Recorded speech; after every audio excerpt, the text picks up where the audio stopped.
Assalamualaikum warahmatullahi wabarakatuh. Alhamdulillahirabbil alamin.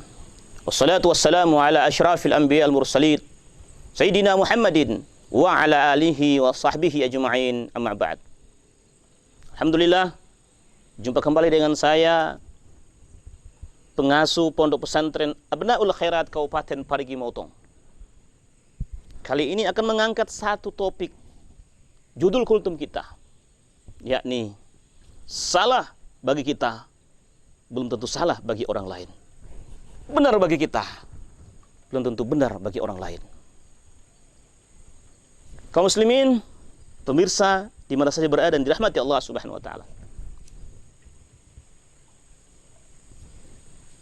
Suatu ketika Rasulullah sallallahu alaihi wasallam dipanggil untuk pergi menyolatkan jenazah salah seorang dari hamba Allah Subhanahu wa taala. Singkat kata, singkat cerita, ketika selesai Rasulullah sallallahu alaihi wasallam sebagaimana mestinya melaksanakan fardu kifayah, maka Rasulullah sallallahu alaihi wasallam mendekati istri dari sang almarhum itu dan berkata, apa merupakan pesan-pesan atau apa yang kalian lihat di saat almarhum menghembuskan napas yang terakhir? Maka sejenak sang istri ini tertegun mendengarkan pertanyaan itu, dan kemudian dengan perlahan dia menjawab, aku tak mendengarkan apa-apa pesan-pesan terakhir dari suamiku.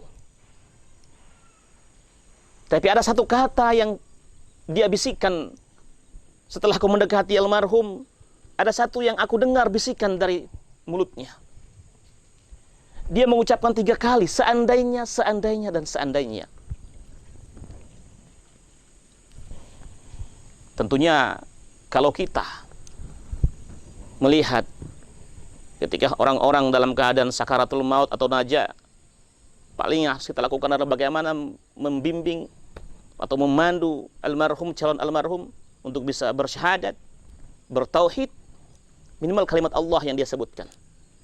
Lalu kalau mendapatkan kata seperti itu, dia hanya mengucapkan bibirnya seandainya, seandainya, tentu kita akan berpikir jauh.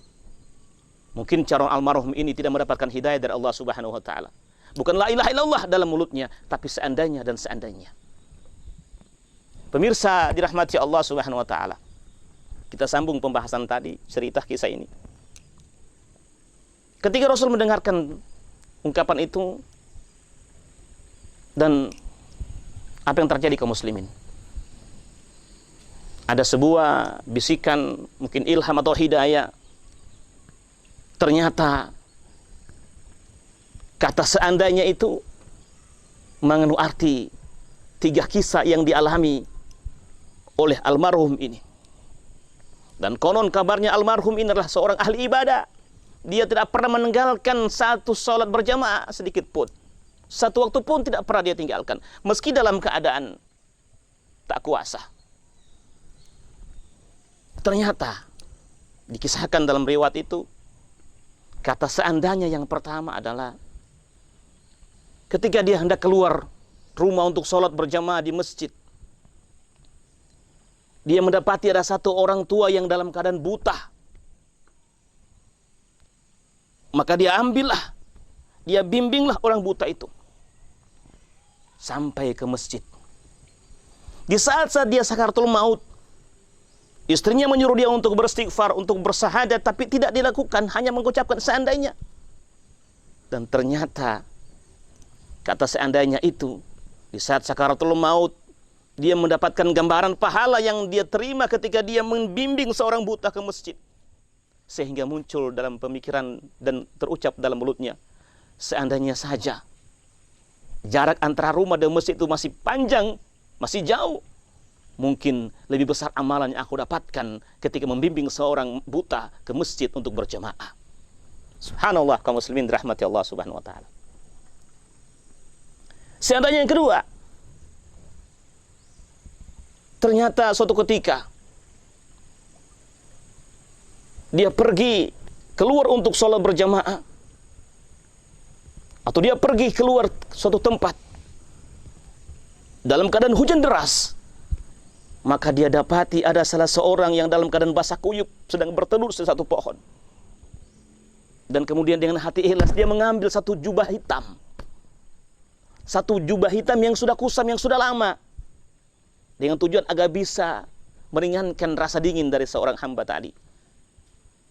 Saat sakaratul maut, diperlihatkan amalan yang dia dapatkan itu, sehingga muncul kalimat dalam mulutnya, seandainya kalau saja jubah yang baru aku berikan kepada seseorang itu untuk menutupi rasa dinginnya, mungkin lebih besar pahala yang didapatkan.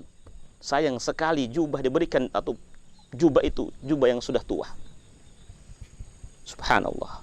Dan yang ketiga adalah ketika dia pulang dari tempat pekerjaan, dia mengeluh kepada istrinya, wahai istriku, aku dalam keadaan lapar, suguhkanlah aku makanan.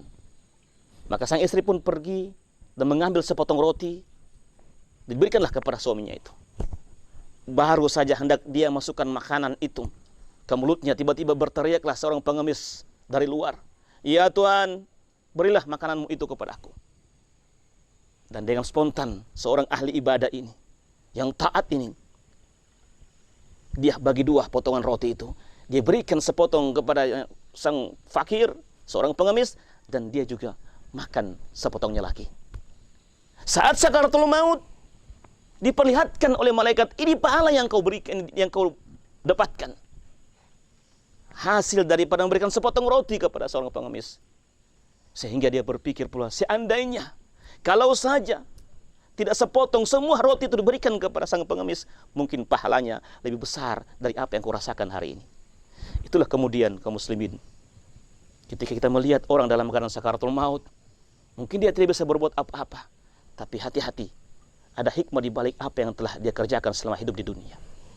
Makanya belum tentu benar apa yang kita lihat itu benar, tapi juga belum tentu salah apa yang kita lihat itu adalah salah. Dan ternyata di saat sakaratul maut, seorang ahli ibadah ini, dia tidak mampu mengucapkan kalimat apa-apa kecuali kata seandainya, seandainya. Subhanallah. Kaum muslimin dirahmati Allah Subhanahu wa taala, itulah beberapa penjelasan tentang satu judul yang sangat unik ini, yang mudah-mudahan bisa bermanfaat untuk kita semua. Dan insya Allah kembali berharap semoga puasa kita hari ini diterima di sisi Allah Subhanahu wa taala. Mari berzikir. Asyhadu an la ilaha illallah wa nastaghfirullah, nas'aluka ridhaka wal jannah wa na'udzu bika min sakhtika wan nar. Asyhadu an la ilaha illallah wa nastaghfirullah, nas'aluka ridhaka wal jannah wa na'udzu bika min syahtika wan nar. Allahumma innaka afuwun tuhibbul afwa fa'fu anna. Allahumma innaka afuwun tuhibbul afwa fa'fu anna. Allahumma innaka afuwun karim tuhibbul afwa fa'fu anna ya karim. Allahumma laka sumtu wa bika amantu wa ala rizqika aftartu birahmatika ya arhamar rahimin. Allahumma musta'an. Assalamualaikum warahmatullahi wabarakatuh.